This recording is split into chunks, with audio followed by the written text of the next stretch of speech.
Hello students, welcome to my channel.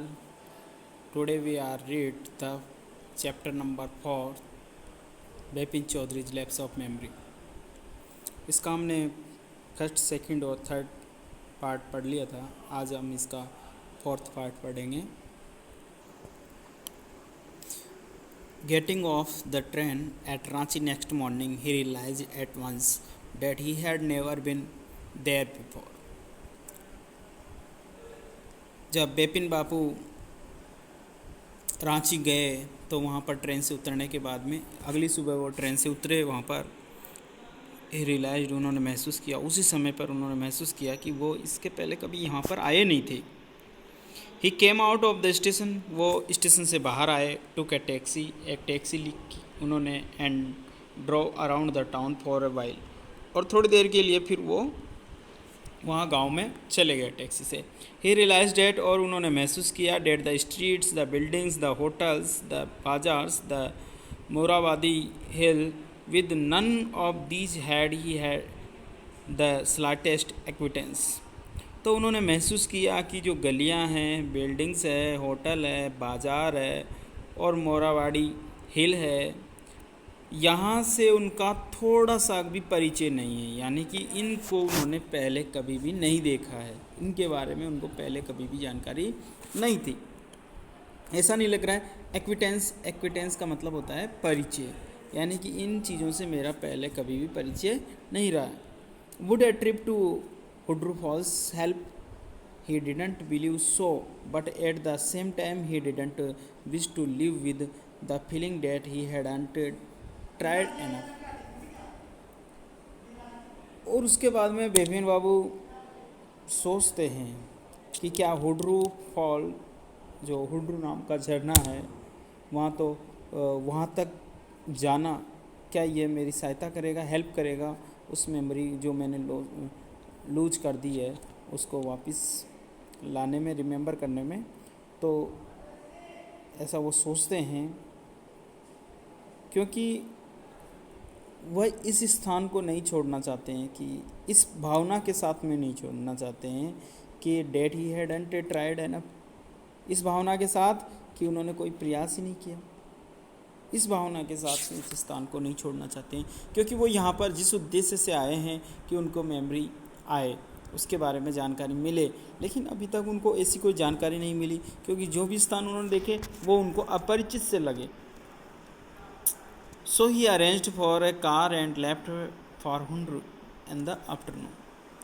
इसलिए उन्होंने क्या है, एक कार अरेंज की, यानी बुक की, और उसके बाद में वो उसी दोपहर बाद के समय में हुड्रू के लिए रवाना हो गए. At 5 o'clock the same afternoon in Hudru, two Gujarati gentlemen from a group of picnickers discovered a Bipin Babu laying unconscious beside a bowler. यहाँ पर दिया हुआ है कि 5 बजे का समय था, दोपहर बाद में 5 बजे का समय था. हुड्रू की बात चल रही है. दो गुजराती सज्जन आदमी, जो कि फ्रॉम ए ग्रुप ऑफ पिकनिकर्स, यानी कि पिकनिक मनाने जो आया हुआ दल था, उसके सदस्य थे वो. उन्होंने discovered Bipin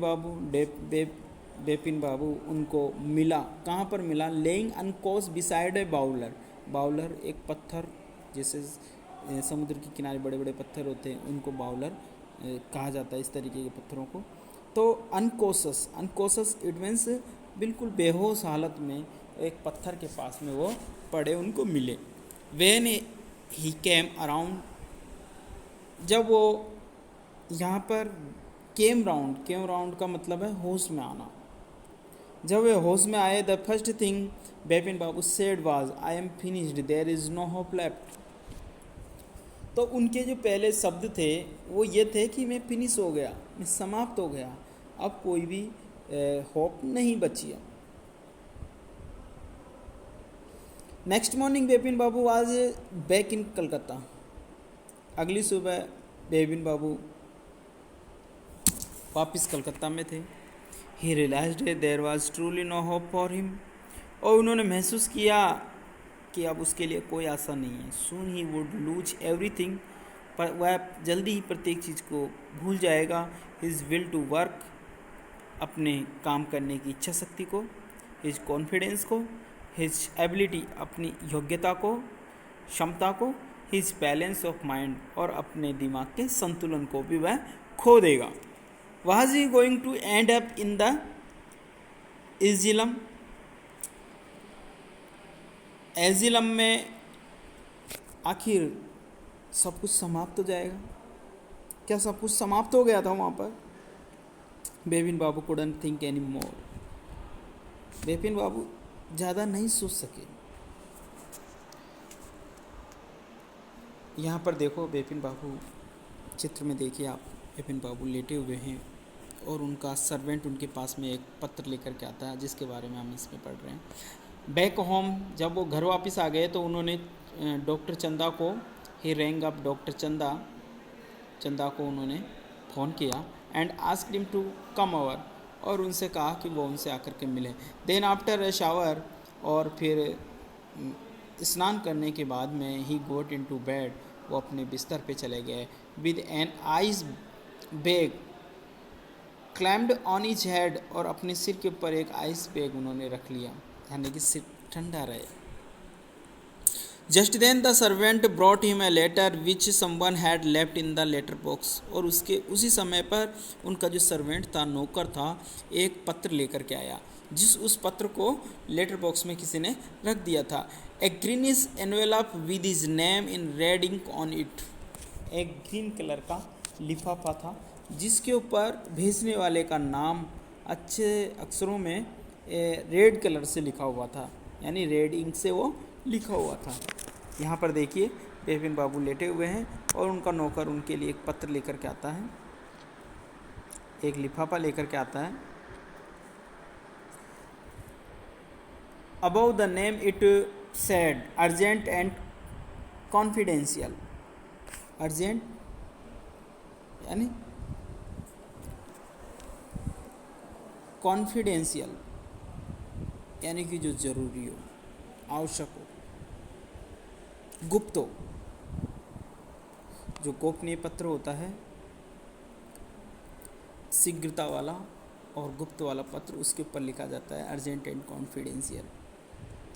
in spite of his condition, इस दशा के बावजूद भी Bepin Babu had a feeling that he ought to go through the letter. Bepin Babu को फीलिंग हो रही थी ये कि उस पत्र को देखना चाहिए।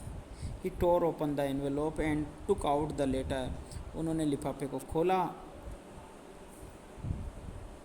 और फिर पत्र को देखा उन्होंने। This is what he read, ये वहाँ ये जो भी है उसमें वो पढ़ते हैं।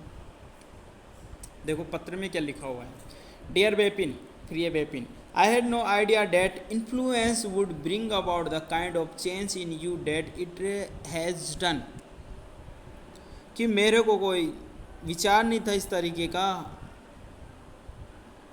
कि तुम्हारा जो इन्फ्लुएंस है, एफ्लुएंस यानी तुम्हारी जो प्रतिष्ठा है या तुम्हारा रुतबा है, वो तुमको इतना, मतलब तुम इतने पैसे वाले हो, इतने रुतबे वाले हो, तो ये तुमको इतना चेंज कर देगा जैसा कि हो चुका है।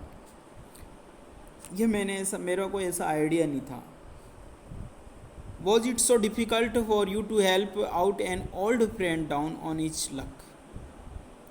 Down on his luck, it means जिसका लक, भाग्य खराब चल रहा हो, उसके लिए बोला है उन्होंने। क्या ये इतना कठिन था तुम्हारे लिए कि एक पुराने मित्र की सहायता करना जिसका लक, भाग्य खराब चल रहा था।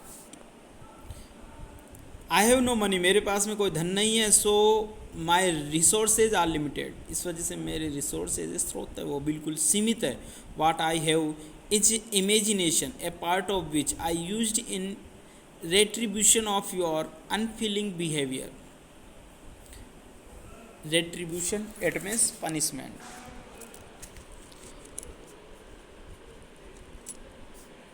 तो पत्र में लिखा गया है,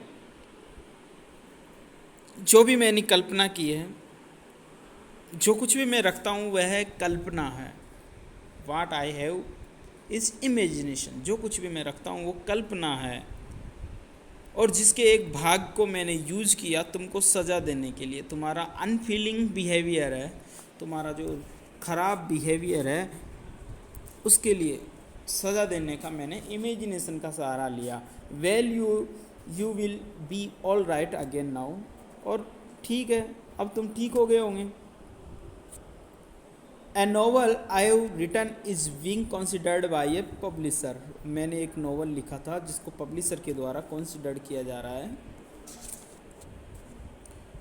if he likes it enough, यदि वो इसको अच्छा पसंद करते हैं तो it will see me through the next few months.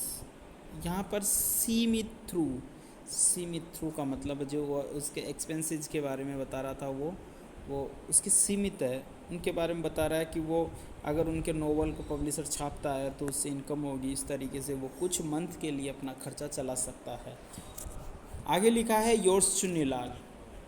आपने देखा होगा अभी इस चैप्टर में आया था, चुन्नीलाल उससे घर पे मिलने आया था, जिसमें बेपिन बाबू जानते थे कि वो उसके पास में कोई जॉब नहीं है और वो पैसे से तंग है, इस वजह से वो मुझसे कोई जॉब ढूंढने के लिए आया था। लेकिन बेपिन बाबू ने उसकी कोई हेल्प नहीं की थी। इस वजह से इमेजिनेशन का सहारा लेकर के उसने चुन्नीलाल ने बेपिन बाबू को मूर्ख बनाया। When doctor Chanda came, Bepin Babu said, I am fine, it all came back as soon as I got off the train at Ranchi. जब डॉक्टर चंदा आए, बेपिन बाबू ने कहा कि मैं बिल्कुल ठीक हूँ। और ये सब कुछ हुआ जब मैं ट्रेन से, मेरे को सब कुछ याद आ गया। यहाँ पर कैम बैक का मतलब है कि उसको मेमोरी जो लॉस हो रही थी वो वापस कम बैक हो गई, तो इस वजह से यहाँ पर कैम बैक लिखा गया है। तो उसने बताया कि मैं बिल्कुल ठीक हूँ, मेरी मेमोरी वहाँ आ गई थी, जैसे मैं ट्रेन से उतरा मेरे को सब कुछ याद आ गया। ए यूनिक केस से डॉक्टर चंदा कहते हैं एक यूनिक, यानी कि कोई भी ऐसा केस उन्होंने देखा नहीं है, आदित्य केस, जिसका कोई दूसरा सानी नहीं है। आई से certainly right about in it in A medical journal. और मैं निश्चित रूप से इसके बारे में मेडिकल जर्नल में लिखूँगा। The reason why I sent for you, said Bepin Babu, is that I have pain in the hip from a fall I had in Ranchi. Bepin Babu कहते हैं कि जिस चीज़ के लिए मैंने तुमको बुलाया था वो चीज़ यह है कि मैं रांची में गिर गया था। If you could prescribe A pain killer, यदि तुम कोई पेन किलर लिख सको, मेरे को सजेस्ट कर सको। सत्यजीत रे ने ये चैप्टर लिखा है, इसको आपको पढ़ना है।